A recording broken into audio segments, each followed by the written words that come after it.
When I was younger and struggling with my body image, outside validation was the only thing I was seeking. I wanted boys to fancy me. I wanted girls to be like, look at her body. I wanted to feel like the it girl. However, my relationship with myself was horrendous. Meet Maddie, who went from struggling with body identity issues to losing 60 pounds in 5 months.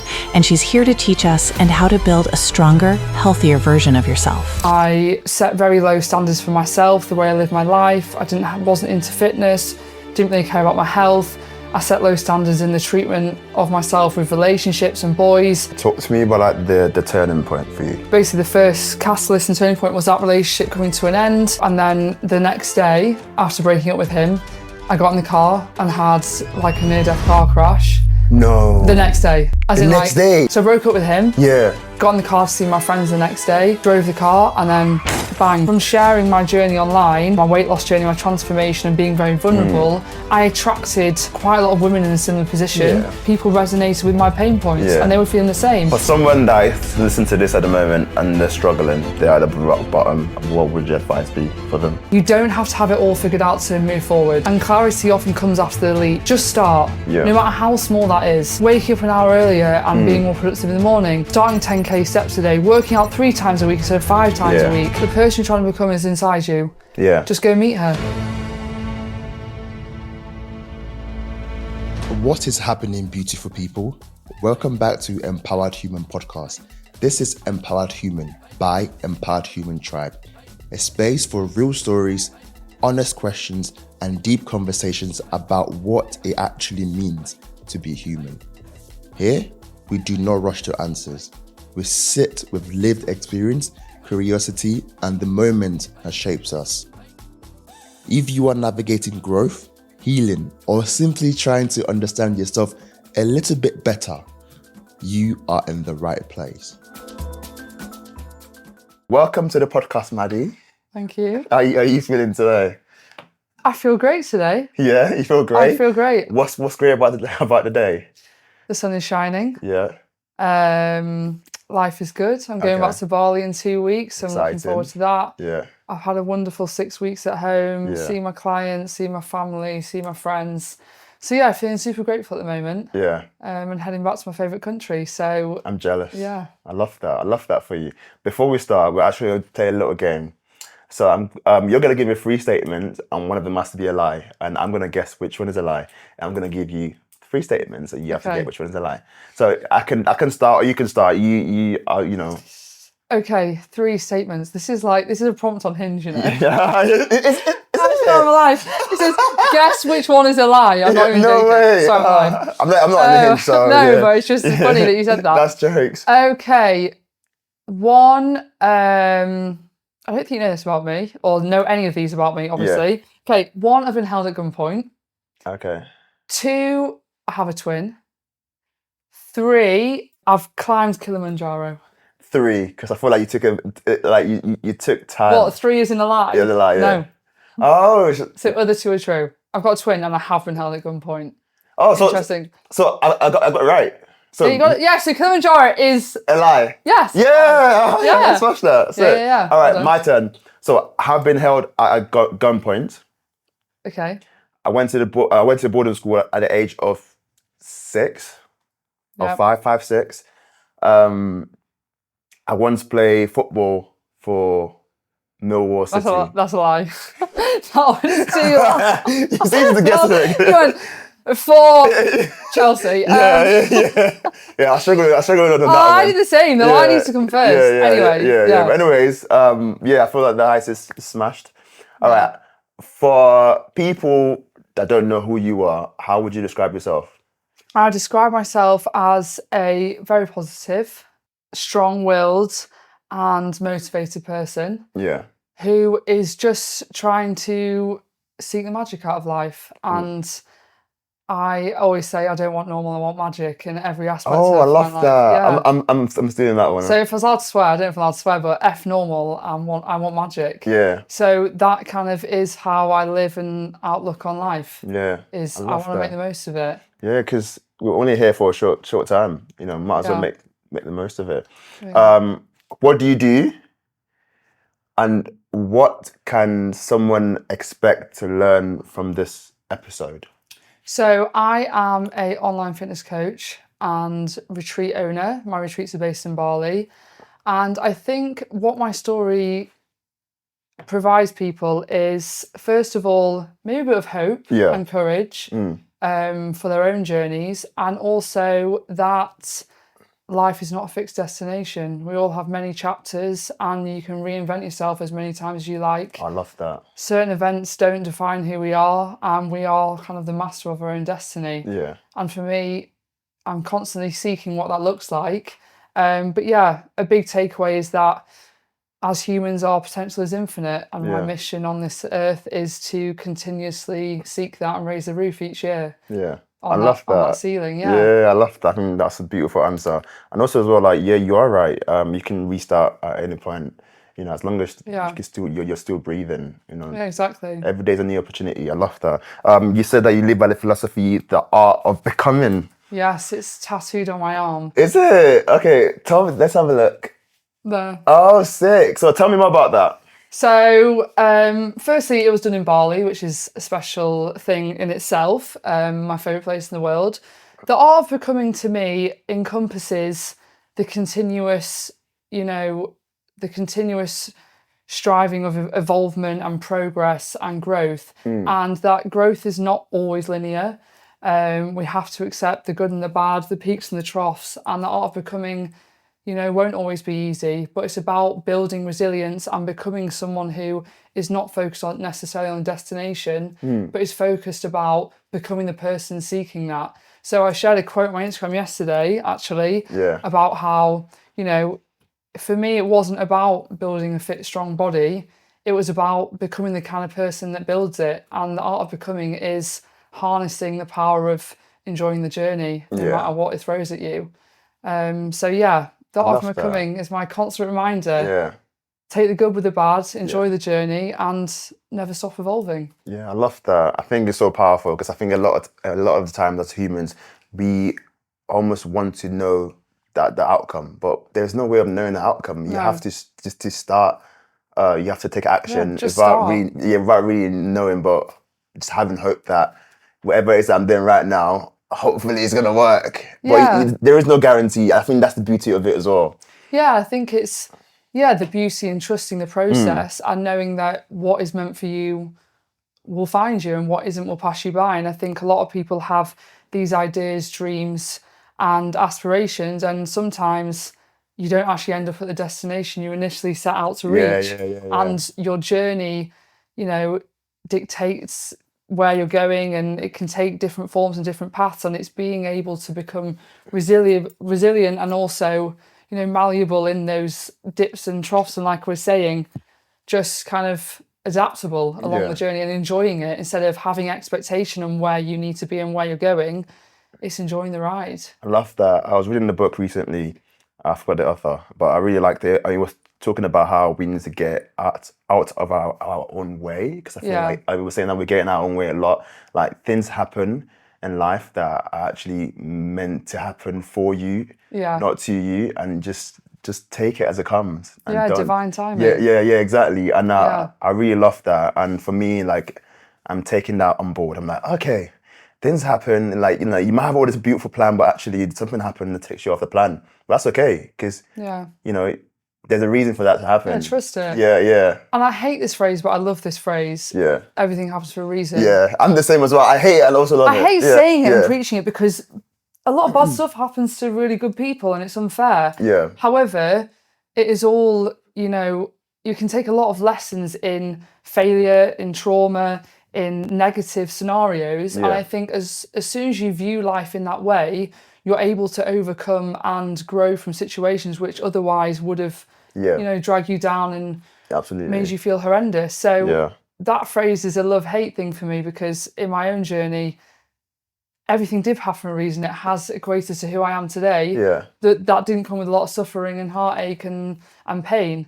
But I love that phrase and hate it at the same time. Yeah, like, I love it and hate it. I love it in the sense, like, like, it gives you hope that, okay, something it is good what is it is. coming, But at the same time, I genuinely also believe that some things just happens because it's life. life it's just life. happens. It's your cards. Yeah, you don't know what you're dealt. yeah. And like, there's necessarily like there aren't actually any reason. It just happens. That's just life. Yeah. So I feel like, you know, take what you want from that one. It's up to you. Yeah. But yeah, talk to me about growing up, and then talk to me about body image. Why is that so important to you?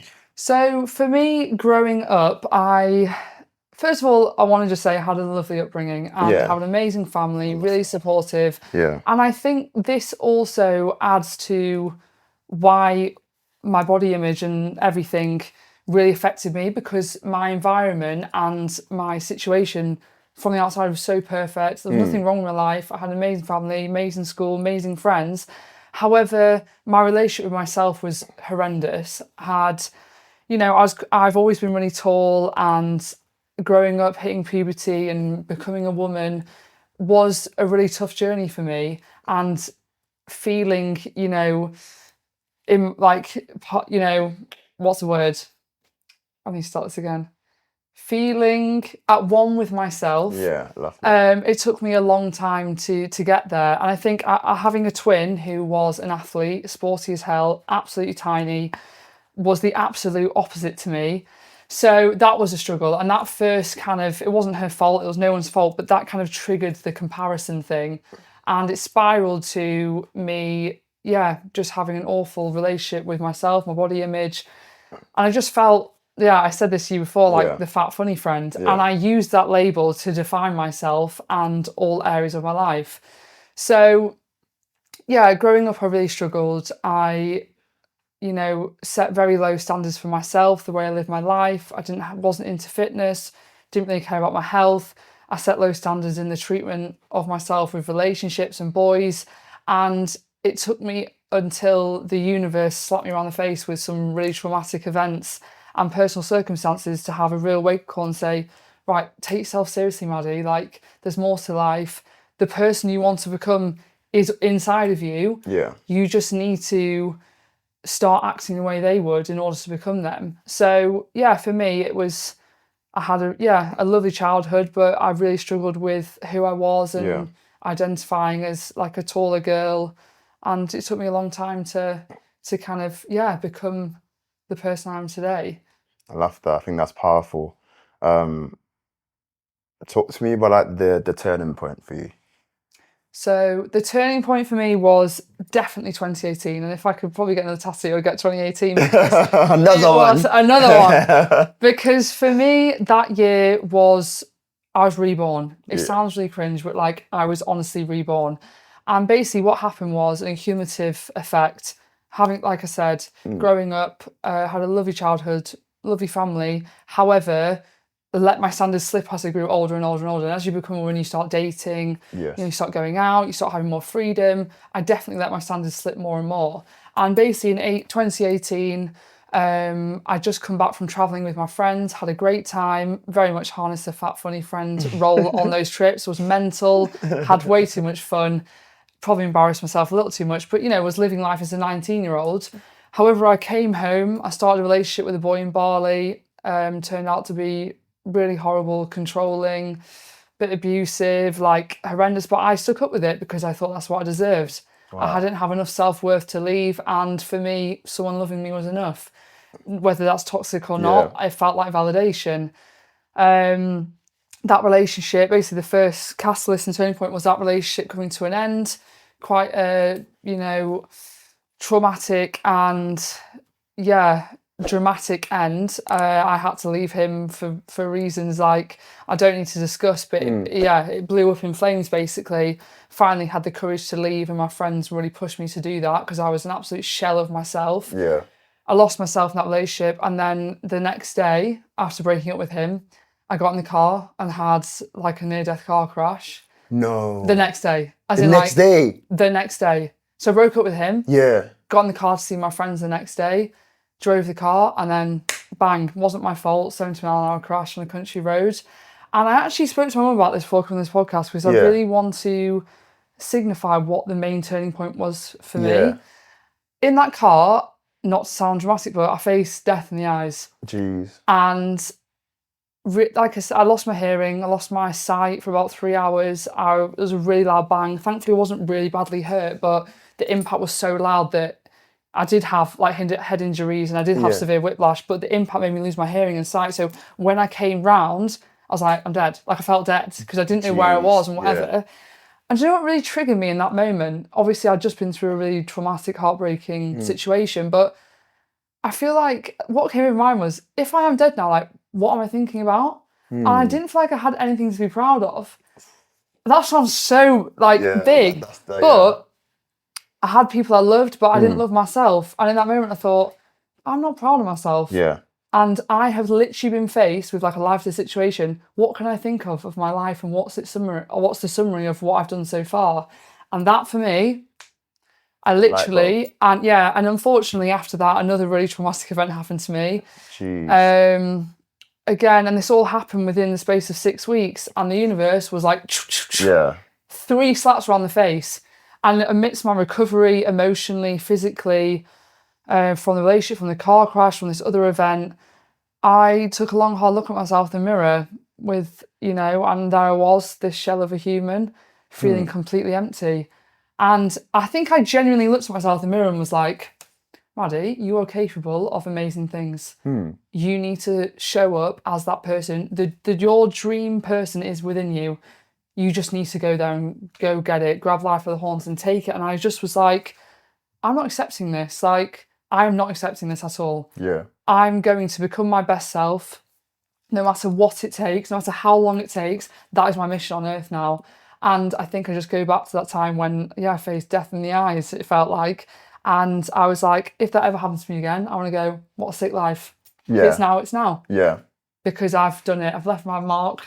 I made a positive impact and I'm proud of myself. Yeah. So, that was a turning point. Those really awful things happened to me. Jeez. That is powerful. Yeah, it's mad. Yeah. It was mad. I'm trying to imagine, like, that happening and you decided actually one day to wake up and look in the mirror and say, actually, I deserve more. Yeah. What was that moment like? And what did that actually like feel like to you when you were doing it and when you were looking at yourself in the mirror? I think, first of all, it was quite upsetting because I looked at myself in the mirror and I didn't recognise who I was. I'd let it go on for so many years, neglecting my health, my fitness, my emotional well-being, that I looked at this person and I genuinely didn't know who Maddie was. And that was obviously very triggering, and I think I was quite emotional in that moment. And I was also very vulnerable and weak from what I've just been through. Yeah. So initially it was that, but then, like I said, this fire lit inside of me and I said, this is not your destiny or who you're going to be for the rest of your life. You don't have to stay stuck in this situation. And between you, current you and future you is one conscious decision and desire. And that conscious decision was, I'm going to become the best version of myself and I deserve more. And it took me hitting rock bottom to realise that.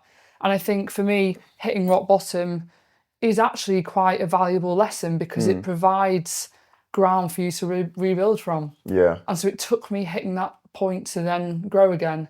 So I don't wish it on my worst enemy getting to that point. However, I have seen others close to me and also clients, etc., hit that point, and it's been the best thing that's happened to them. Yeah. Because it provides, the ground to grow from. The only way is up now. Exactly. There's no lower you can go. Yeah, that's it, yeah. Yeah. I love that. I think that's so powerful. Okay, now we've come to a realization that we need to change. Something needs to change. What happened next?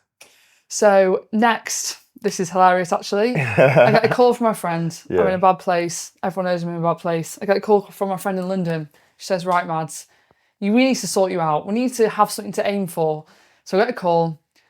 I've got a yacht trip in Croatia in September. See, I'm not saying no to that one. No, my friend's like, right, there's 4 boys from London, 5 girls. We're going on a Love Island-esque sailing boat trip around Croatia in September. You've got 5 months, get your shit together. Yeah. And I was like, do you know what? Let's go. I'm going to become the best version of myself. Yeah. The first point of call was physically. I was like, I need to lose 4 stone. Yeah. At least. I need to be glowing, I need to be radiant, I need to ooze sexy energy because I had none of that then. Yeah. I was lost, didn't know where to start. So, as any person would, started hitting the gym, dialed in on my nutrition. Again, I didn't have much knowledge around this. I kind of just went to what the fundamentals were. Yeah. Calorie deficit, high protein, what we all hear and preach about. And To be honest, like I said, I got to such a low point, I worked my arse off. I mean, like, serious. Trained twice a day. I was so down in nutrition, didn't have an off day. Yeah. I lost 4 stone in 4.5 months. Wow. Which I don't advise. Yeah. Ridiculous. It's crazy. Would never advise anyone to do that. So, lost... What's that in kilo? I'm a kilo person. Oh, God, I couldn't tell you a lot. Yeah, like 30, 40 or something. No, yeah. That's mad. I'd say it's 30 or 40 kilo. Yeah, maybe, yeah. Yeah, a lot of weight. Yeah, that's a lot. What, in 5 months? Yeah, I like halved my size. Or is it 30 or 40? I might have got that wrong. But anyway, it's a lot of weight. Yeah, 30 kilos sounds a lot. It's a lot of weight. Yeah, jeez, okay. So, anyway, I worked my arse off. I trained so hard. I was so unfit. I felt so weak. But I had this mission. I was like, I want to get on that boat and feel amazing and empowered. So, that was my goal. And yeah, trained every day, dialed in, said no to plans, prioritised myself. And I honestly looked like a different person. Wow. It was like I came out of like the gym one day and no one had really seen me because I'd been doing this work kind of in silence and alone. And people saw me, went to an event, they were like, oh my God, is that Maddie? Like, what Everyone the hell? was like... They're like, who is this girl? And I was like, hey guys. They were like, you look like a different person. And so that to me gave me a lot of power and a lot of encouragement. Went on the boat trip. Yeah. Had a sick time. Too much fun. Felt amazing. Getting loads of compliments, loads of outside validation, which I was, massively seeking. And then boom, something really bad happened again. I came home. I'd worked on the physical. I looked amazing. I've obviously strengthened my mindset. However, I hadn't dealt with my trauma. Of course, yeah. And I came home and had a bit too much fun. And I started getting really weird symptoms. Like, the only way I can describe it is like early onset MS symptoms. So I used to have vision blurriness. My vision used to go blurred. Yeah. I used to get the shakes. I used to collapse. And I had my hand would just start shaking and I'd have no idea why. So I went to loads of specialists, went to the GP, went and had a head scan, had my eyes tested, had my ears tested. No one knew what it was, but I felt horrendous. I looked amazing, but I was like losing myself. It was really bizarre. Wow. Basically, I went to one GP who really, heard me out and said to my mum, right, wait outside the room, I need to speak to myself. And she said, right, what's your year been like? I said, yeah, pretty hard at the start. Like, a few bad things happened to me, but I got in shape, been in the gym, feel amazing. But what are these symptoms and why do I feel like I don't want to go out and why am I so anxious, I would say? I didn't know what anxiety really felt like. I felt, quite low before, but not anxious. Yeah. And she said, right, what's happened this year? And I said, so these 3 events happened to me, car crash, boyfriend, other things. She went, you have severe like PTSD and physical trauma. So your trauma is like manifested itself and it's coming out in physical form. Yeah. And I neglected that part of healing. So I've been like gym, fitness, discipline, all those things. But my mental, I hadn't focused on because I was like, I'll heal that in the gym. And I did to a certain extent. Yeah. However, I didn't unleash those blockages beneath. So then I ended up in therapy and I had intense CBT therapy for 3 months. And that was the second turning point. Yeah. That's when I fully healed. But until then, I thought I could do it on my own, and I couldn't, and I needed help, and my body was telling me that, was screaming it to me. Oh, I love that. So yeah. Yeah. What do you wish many people understood about therapy or know about therapy? I think I'm really happy to see that it is way less of a taboo now, and it's way more spoken about. And I think even for me, when I was needing therapy, I didn't think I needed it, and I overlooked it. I was like, I can do this myself, I can go to the gym more, I can do this. But sometimes it's like asking for help is not a weakness, it's actually a sign of strength. Yeah. And I learned that myself. Yeah. And that common phrase, a problem shared is a problem halved, and that really is true. It is true. And therapy taught me that, and it helped me unblock things that I couldn't myself. And they were asking me questions and giving me the toolkit in order to carry on my life and become more resilient. Yeah. So the toolkit that therapy provided me has set me up for life now. I want to pause here for a moment. A lot of the conversations we have on this podcast can open things up. And when that happens, it helps to think about how we can actually support ourselves from day to day. Empowered Human is supported by Life Lab supplements. I know the founder, Ben, and I've seen how much care it puts into making these supplements. It's thoughtful about what goes in them and does not rush the process. I've been using the Essential range for a while now, and I've noticed a difference. especially in my sleep. If you want to learn more about LifeLab, go to lifelabsupplement.com. And on the days when life feels overwhelming, when your mind is loud and you don't know where to start, we have created the Empowered Affirmation Cards. They are not just words, but gentle prompts with action. Something you can reach for to pause, to ground yourself, and take one step back into yourself. And for those moments when you feel called to step out of your usual environment, this June, we are holding a small, intimate yoga retreat in Bali. 7 days to slow down, move gently, rest deeply, and reconnect with your body. And a sense of inner safety. Held in nature with just 8 people. You will find links to all of this in the description below. Now, let's come back to the conversation.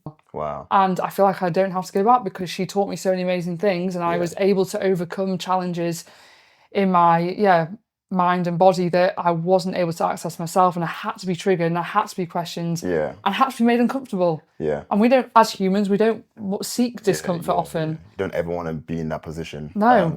And so, anyone listening who's questioning therapy or feels like it might benefit them, just do it. Like, just do it. Just try it, because I think it almost like saved me in a way. I love that. I'm the same as when it comes to therapy. I'm like, from my cultural background, it wasn't a thing that we did or something that I was aware of that we do. But again, for me, it's been a life changer. Like, it brought a lot of things from the subconscious to the conscious, and now I'm aware of things, or the modelling that that I've been using. That's subconscious to conscious. That's for me. I didn't realise I had things that needed healing that I didn't even know existed. Exactly. I'm the same. I didn't even know they were there. And then she'd say something or make me do an exercise, and I was like, oh my God, I feel anxious, I feel triggered, I'm sweating. She's like, blockage. There you go. There you go. Yeah. I felt like that was the most powerful thing ever, because now I'm aware of it now and I want to grow. So I'm never going to make that mistake again. But if I do, I know how to almost reset and that's it. You got the toolkit. Yeah, exactly. I feel like I wish more people went to therapy and actually just give it a go and be receptive as well. Yeah, I think that's the biggest thing. You have to be open to it. You have to be open-minded, and you have to walk in with no expectations. You have to just be open to anything. Really, I think when you go into anything with an open heart and receptive and open mind, it's like growth mindset. Absolutely. It's like you get more benefit. Yeah. You have to stay curious, keep asking questions, and don't try and have it all figured out for yourself, because they're experts in their field for a reason. Yeah. You're not an expert in mental health and therapy, so go seek it from someone who is. Yeah, absolutely. And that's what happened to me. Yeah, I love that. Talk to me about the impact of other people on your own image, like back then compared to like now. So, I talked about this before about outside validation. Yeah. And for me, when I was younger and struggling with my body image, outside validation was the only thing I was seeking. I wanted boys to fancy me. I wanted girls to be like, look at her body. I wanted to feel like the it girl. Yeah, the it girl. I love that. The it girl. In school, I was in the shadow of my peers, not because, personality-wise, but image-wise. I was like, they are the popular girls, like, if you thought of American movies, they're the cheerleaders. And I was like the one in the band or something. The one in the band, backup dancer. But you know what I mean? Like, I was the one who was in the shadows, and I accepted that role, and I was happy with it because I love my friends, they're great people, but I was that person. And so for me growing up, the only thing I wanted was a boy to be like, oh, you're fit, or fancy you, or want to take you out, because no one did that. And so for me, changing my image was all about that. However, through this journey, this long journey that I've undergone now, and as I've progressed over the years, I've honestly realised that happiness comes from within. And I've stepped into my power realising that, because, self-love has to come first. And in turn, if you love yourself wholly, you can offer your best self to others.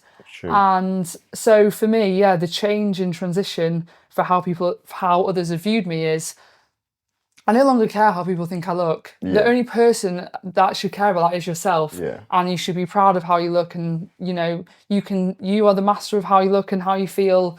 And I love that, and I now know that. So if I feel like a little bit too fluffy after Christmas, I'm so energized. I can't bloody wait to get in the gym because I'm doing that for myself to make me feel good, not anyone else. But previously, I would have been like, right, I need to get to a size 6 because there's a party on and I want the boys to fancy me.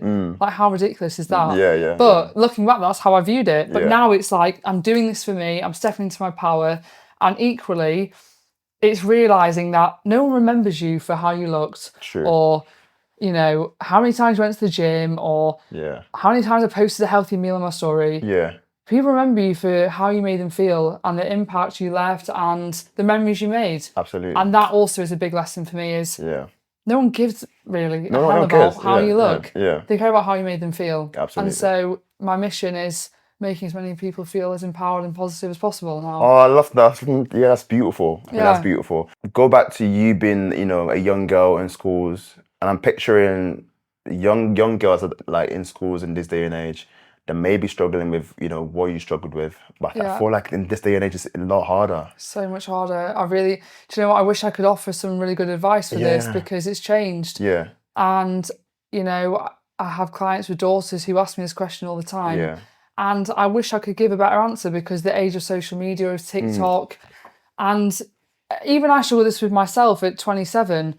You know, comparison is a thief of joy, and I cannot imagine what that's like with kids. And you know, school is an already unkind environment. Exactly. And it can be challenging for a lot of kids anyway. But when you put social media in the mix, and you know, seeing all these different people online that live in these lives, and comparison, and fitness, and health, and fads, and diets, and whatever, it must be so much harder. I didn't have that much access when I was that young. I think for me, the advice kind of needs to be more like to parents, I would say, about the conversations you're having at home, the kind of society, what societal norms, and teaching your daughter to love themselves from an early age. Of course, and also, managing kind of their screen time and what they're accessing. I know it's really difficult now, but I think it all starts from home. And I was very lucky to have an amazing mum who has always supported me and loved me and pushed me forward. Although I had a lot of work to do myself, I never, you know, like I said, I still had a very happy childhood because I had a very safe, loving home. But this inner self work, we all have to do at some point. It doesn't matter how loved you are or how amazing you felt. But I think for children in schools now, first of all, create a loving environment at home. That's the best you can do to support them. And equally have very open conversations around, you know, the female body and all those kind of topics. I think it's important. I went to an event end of last year. They were talking about where do young people get their education from when it comes to like sex, for example. Guess where they get it from? It's TikTok or something. Porn. And it's like Bonnie Blue and stuff now. It just makes me so sad. It's like kids that don't feel comfortable, or we are not as a society having that conversation enough, so that they feel like actually like they need to seek it from another source. Someone else, So I feel like having an open conversation as a parent is important. Also as well, I love the fact that you said that, you know, it starts at home. Because you can give power to everything else outside, but it's still outside. You know, if you build, you know, your kids' confidence from home, that's it. They will know who they are. They'll be confident, like in who they are as a person, and like when they go out, that shows. 100%. And I think, just to backtrack on my own journey, like I wasn't not confident growing up. I was very positive, and I've always had a good outlook on life. I just didn't love myself, and that is, like I said, work that I need to do myself. But I still had a lovely childhood and enjoyed it, and I wasn't, you know, had a loving home and enjoyed school, but the work needs to happen in adulthood, post-puberty. But I think if your child is struggling through 12, 13, 14, like the pinnacle ages, it is about building self-love and worth at home and having those conversations, like you said. And I feel like as well, just been open enough to say to them, oh, by the way, like, if you are struggling, we are here for you. Because I feel like as well, having that pressure, like talk to me can be a bit much for like if you're a young person, but like no, like they deep down they know that they can come to you. Maybe not now, but they will come to you at some point. And I think also one thing, hats off to my parents, is there's no judgment in my household. Love that. My parents know everything about me, every deep, dark secret. And I'm happy about it because they are also like my best friends and I can trust them with anything. Yeah. And obviously I'm not a parent yet, you are, so you'll know better than me. But having that trust and that safe space has really helped me on this journey also. And I've also learned a lot about, from my own mum and my own journey, the mother I want to be. Yeah, I love that. That's beautiful. The mother I want to be to my daughters and what I want to teach from a young age. Yeah. And that, there's no shame in anything because I've done everything. Yeah. So Yeah, I know. Yeah. I made the mistakes. Been there, done that. I made the mistakes, honey. You don't have to. But I love that. Talk to me about becoming a coach and also retreats and So my how did that line come of about? work. So becoming a coach, naturally I fell into this profession. So post that whole glow up year, obviously working my body, my mind, therapy, fitness, all those things. 2018 was really transformative. At the time, I was finishing a business and finance degree at Manchester University. And Manchester Met, by the way, don't want to get that confused. Manchester Met. All the Manchester uni people will be like, shouldn't go there. Man Met. Anyway, still a great uni. I was doing a business and finance degree, and to be honest, I am an entrepreneurial person. I've got a lot of passion. I've always had like hunger to be my own boss, etc. However, I always thought I was destined for the corporate world. However, undergoing my own transformation, seeing how much power and purpose that gave me, I was like, this is what I need to do in life. Yeah. I need to make this my career in some sense. So finish uni, lockdown hit. And I was like, right, I'm going to train to become a PT. That's my entry level into this industry. I looked great, had a really fit body, I then worked on my mind. So I was like, right, I'm the perfect candidate to become a PT. So I did my PT qualification, started training some people online, some friends, but obviously we have restrictions in lockdown, couldn't really do that much. And then, during lockdown, we were doing renovations on the house and my parents built a gym in the garden. Love that. Yes, honestly, come on. Thank you so much, Mum and Dad, amazing. Shout out to them. But that became my office. I was like, sorry guys, this is my new office. So I helped them design it and we made this like super bougie, exclusive, private, like lodgy kind of gym, very Scandi vibes. And post-COVID, I launched my retreats business. Not retreats business, my online coaching business. Online and in-person coaching business. And with my new studio, I filled up to like 40 clients in like 3 months. Jeez. And I think also from sharing my journey online, my weight loss journey, my transformation and being very vulnerable, I attracted quite a lot of women in a similar position. So being relatable and being quite vulnerable definitely helped me to attract clients quickly because I resonated with people and people resonated with my pain points and they were feeling the same. And I exposed myself so fully online that I think it was quite refreshing to have a very, personable PT who they could relate with. So I filled up very quickly with clients. Absolutely loved that so much. It was an amazing, amazing journey.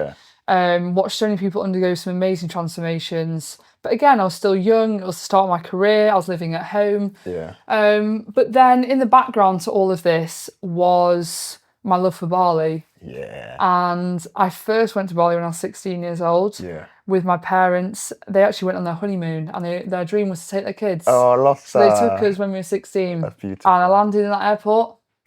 The magic hit. The energy ignited in me. And it felt like home. Felt instantly like home. Had a beautiful family holiday there. And then it was calling me ever since. Wow. And I went back. I've been to Bali 17 times now. Jeez. Obviously, we're going to go on to this, but now I call it home. But in the background, I was going to Bali every year. And exploring its wellness scene, its gyms, continuing my healing. And spending a lot of time in the country that made me feel most myself. And so, building my client base, growing as a PT and as a fitness person, and also exploring Bali in the background, then motivated me to combine my two passions, which was Bali and fitness. And then I was like, I want to share its magic with as many people as possible. And I launched my retreats business in 2024. Mind, Body and Soul Retreats. And we have since hosted 6 retreats. Oh, wow. That's amazing. They've all sold out. Bar one, I think, but we've nearly burnt capacity on all. And I wanted to create a super luxury experience, all-encompassing 360 retreat week that showcased the very best of Bali's wellness scene and also helped to motivate and inspire individuals who maybe were stuck, on and off the gym floor, maybe a bit of a crossroads in life, or just they're not really sure what they're seeking. They're not really sure what they want to get out of it, but they know they need to do something. Yeah. And they need to take time out for themselves. I love that. And look for permission to stop and reflect. Yeah. So, I launched the retreats businesses, and my love for Bali is growing stronger and stronger each year. Yeah. And I made the decision at the start of this year to move to Bali.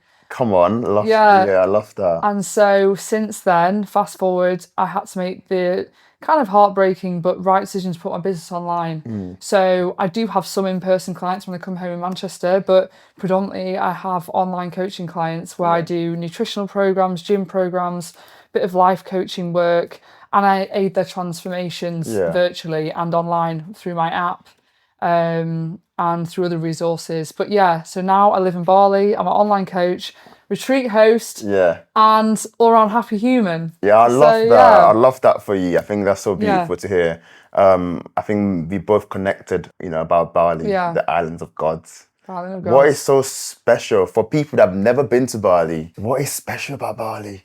Do you know what? It's very hard to describe a feeling. Yeah. Because everyone has to feel it themselves. Bali's energy is like an unspoken energy, and they call it Mama Bali. Yeah. And for me, some people feel it, some people don't. I find it very hard to meet people that don't feel it. Yeah. Bali either accepts you or rejects you as a person. True. Everyone says this. Yeah. I'm yet to meet many people that have been rejected by Bali, but if she accepts you, then it is like the warmest hug you've ever felt. Yeah. And for me, it's an intangible thing, but you can feel Bali's energy. It's something like you've never felt before. Yeah. For me, what makes that energy is a combination of its culture, its people, its landscape, the climate, the wellness scene, the nourishing food, just the all-round good vibes. And for me, Bali has everything in it that is like my dream location. Everything I'd want in a place is Bali. Yeah. And so I just want to touch on the people predominantly. Like, their culture is predominantly Hinduism, and they believe massively in karma. So their whole culture is around compassion, mutual respect, acts of kindness. So when you're around that environment, those people all the time, and that way of life, it rubs off on you. Yeah, and it you does, feel the effects. Yeah. And ultimately, you show up as a happier person, more positive person. And I think the people are really important. And also, let's touch on the wellness scene. Yeah. Is one of the best in the world. Yeah. Everyone there is all seeking a higher state of life, mindset, and body. Better. Yeah. Everyone's trying to be a better version of themselves. The gyms there, the food there, it's very like farm to fork, organic food. It's cheap, it's sunny, it's just great vibes. And like I said, it's quite hard to describe in one summary, in one sentence. You have to come and experience it for yourself. Absolutely. But the energy is magnetic. Yeah. And it's, you can't compare it to anywhere else in the world. No. Obviously, I shared my experience of Bali with you. I went last year, but before I left, I was telling everyone, I feel like I'm going to come back here. Really strange. Yeah. I was like, I don't know why, but I just feel like I'm going to come back here. It calls you. Yeah. Then I got there, and I was like, yeah, it makes sense. It feels like home. And for me, again, the people. The people are so beautiful. Oh, yeah. It felt like home. For me as well, like the pace of life was calmer. It felt like I could actually breathe. This is it. And I always say, if I describe Bali to anyone, it allows you to slow down. And it also reminds you that slowing down isn't falling behind. Exactly. It's catching up with yourself. Yeah, absolutely. And it forces you to catch up with yourself. Yeah. And it brings out my soft and my strongest side all at once. Yeah. And I'm so grateful for that, because I would never have accessed that without Bali's energy. Yeah, I love that. And for me, the highlight I keep saying is gilly air, coconut water by the beach, shorts, flip-flop, tank top. Simple life. Simple. And I feel like I can wear anything and just walk out and not think twice about, am I wearing this designer? No one cares. No one cares. And I was and that's what I love. It's the little things, and everyone is so grateful for the little things. Yeah. And they are what matter in life. And the people of Bali, like I said, they it's predominantly Hindu. Yeah. And they do 3 offerings a day. Yeah. It's very spiritual. Oh, I love that as well. It's so beautiful. Like you see like the flowers and the 3 times a day it is. 3 times and a day. They have honesty ceremonies like up to 5 times a week. It's Oh, annoying on the that's road fair. because they get closed. Yeah. But one thing that's beautiful is these people are celebrating the little things in life. I love Their that. family, food, nature, connection, their health. Yeah. It's not about, I want the next car. Yeah, It's like, yeah. my family's healthy. I'm grateful the for sun what is I shining. have. Yeah. I've got fruit on my tree. It sounds ridiculous, but it's like, those are the things that matter. Yeah. And those are what's important. And growing up, I'm from Cheshire, which is a really privileged area, and I've had access to amazing people and had amazing conversations. And it's very much part of that hustle culture, a bit like London. Grind. Everyone is seeking more, and often on the financial level. Yeah. In Bali, yes, there's a hustle culture in terms of building businesses and being entrepreneurial, etc. But the narrative is different. Yeah. It's about purpose-driven business. Yeah. It's about fulfillment. Yeah. And it's about there's more to life than the rat race and being stuck in a pursuit that isn't fulfilling you. No. So that's what's special as well. Yeah, Bali is very special. I can't wait to go back again. I'm going back. We're both going back in the first week of 2 weeks September. time? Yeah. So we're gonna do like a follow-up. We will do a follow-up podcast, in Bali. So I'm gonna get you to take us to your favorite places in Bali. Yes, definitely. Yeah, I think that'll be fun. Yeah, we'll do it. We've said about you going on the moped. I'm gonna teach Aid to drive the moped. Yeah. Say no more. I'm down for that. Yeah. Stay tuned. Yeah, I love that. I think that's beautiful. You were talking about you got an affirmation. I am on yourself. No, I don't have that. I've got Art of Becoming. I am becoming, not I am. We can scrap that. Art of Becoming. The yeah, art scrap of that. becoming. Yeah, I texted you that before because I was like, oh, don't have that, but I can get that for you if you want. Yeah. Okay. For someone that is listening to this at the moment and they're struggling, they're at the rock bottom, or feel like they're about to get to the rock bottom, what would your advice be for them? If someone's at rock bottom, what would my advice be? Having been there myself, obviously it depends on your situation, your circumstances. I think it's knowing that being stuck isn't forever and you don't have to have it all figured out to move forward. Yeah. And clarity often comes after the leap. And what a lot of people do is they fear even making the first step because they're so fixated on the end goal. Yeah. Just start. Yeah. No matter how small that is. If that's, waking up an hour earlier and being more productive in the morning, starting 10K steps a day, working out 3 times a week instead of 5 times a week, doing small attainable actions consistently builds momentum. Yeah. And I think for someone stuck is start small and build. Don't overface yourself with the end result. Yeah. Just start building momentum. And I promise you, over time, you will gradually build up, and you'll find a routine that aligns more with who you're trying to become. Yeah. But I think one of the detriments to my own journey was, and what stops me from starting in the first place, back before the trauma even happened, was it felt unachievable. Yeah. This dream girl I had in my mind was like, I'll never be that. I could never do that. It's too much of a task. It's too hard. And this really nicely leads me on to the fact of choose your hard. Yeah. It's hard to change, but it's harder to stay stuck. Yeah. And for me, the catalyst to my change was it was more painful staying stuck than it was trying to change. And so for me, anyone staying stuck, you have to find your why, you have to find your reason, and that has to be cemented in your heart throughout the journey. But equally, again, back to the art of becoming, it's not going to be easy, and it's not going to be a smooth ride, but it's accepting that it is going to be hard and choose your hard. It's harder to stay stuck for me. Yeah, I love that because it is true, because I feel like sometimes some people might think, oh, I don't have to make sacrifice. It will just come to me and I just, but you have to sacrifice something, and it is hard. Yeah. And I love the fact that you say, choose your hard. Choose your hard. Would you rather stay at rock bottom or actually, be proactive and do something about it and stop complaining about it. I think for a lot of people in some cases is a lot of the time, what's preventing you from getting to the place where you want to be is you're ignoring the work that needs to be done. True. And so, often the answer is in that work. Yeah. And people are putting it off. Start now. There's no time like the present. What you won't do now, you won't do in the future. Yeah. You have to make that proactive decision to be like, I'm changing. This is for me. This is my vision. This is my motive. And drill that into yourself. And I know you're really big into affirmation. Yeah. Oh, I got an affirmation card here. Yeah. Yeah, I was looking into that, and I have an affirmation at the moment. So I saw something to do with my star sign and all that. And mine is, I am accepting of the breakthrough I'm about to step into, or something. I can't remember. It's on my phone. I want to read it. Yeah, it's on my screen. Yeah. My affirmation at the moment is, I'm ready to receive the breakthrough I deserve. Oh, I love that. And basically, apparently, the momentum I have been trying to build up at the moment is going to be rewarded soon. Yeah. I have to just keep going and keep believing in myself and keep pushing forward because the breakthrough is coming. Yeah. And yeah, for someone stuck at the journey, you have to know how to survive in the dark to appreciate the light. Yeah. And so the dark times are not always a negative thing. Yeah. They are there to fuel the journey and to keep pushing forward to the light because the good days are coming. Yeah. But they aren't without struggle and without hardship. But that is what propels you forward. That's your purpose. That's your drive. Yeah. To not feel like that again. Yeah. I love that. If you can go back and advise young Maddie that was in a dark place and really struggling, what advice would you have for her? I don't know why it makes me so emotional talking about this because it triggers me every time. I feel emotional.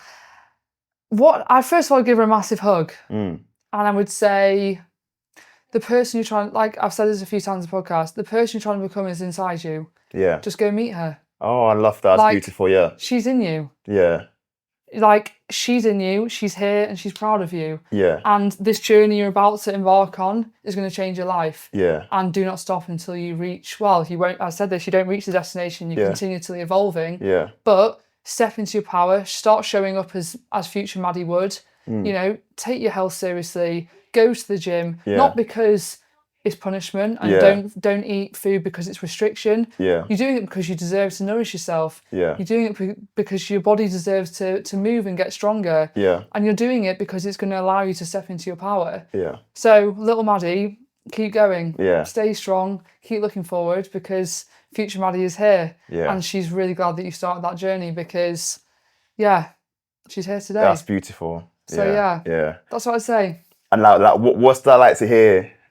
What's that like to actually get out? And actually, I feel really emotional. Like I actually wrote a letter to myself and put it on my Instagram. It's a before and after of me from 2018 and to this year, and I honestly sobbed writing it. Yeah. And you can find it on my Instagram feed, Maddie Evans Lifestyle. I wrote a letter to myself, dear 20-year-old Maddie, and it was very emotive for me because it's been one hell of a ride and it hasn't been easy, but I'm just really proud to reflect on that I have achieved becoming my dream woman. And if Maddie at 18 saw me now, she'd be like, who's the it girl? Yeah, come on. No, you're not the it girl. I'm the it girl. Yeah. And that sounds so cringe. I'm not trying to inflate myself, but I am who I wanted to become. Yeah. And so I'm really proud to reflect because I did what I set out to achieve. Yeah, and look at you now. Yeah. Here we are. I love that. Where can people find you and connect with you? So you can find me on Instagram, Maddie Evans Lifestyle. That is my coaching page, community for empowering women, sharing, motivational tips, advice, and also my own journey as I keep, navigating through that, whatever that may look like next year and the years after. Also my retreats page, if you want to look into my retreats, Mind, Body, Soul Retreats UK. And also my retreats Instagram, Mind, Body and Soul Retreats UK.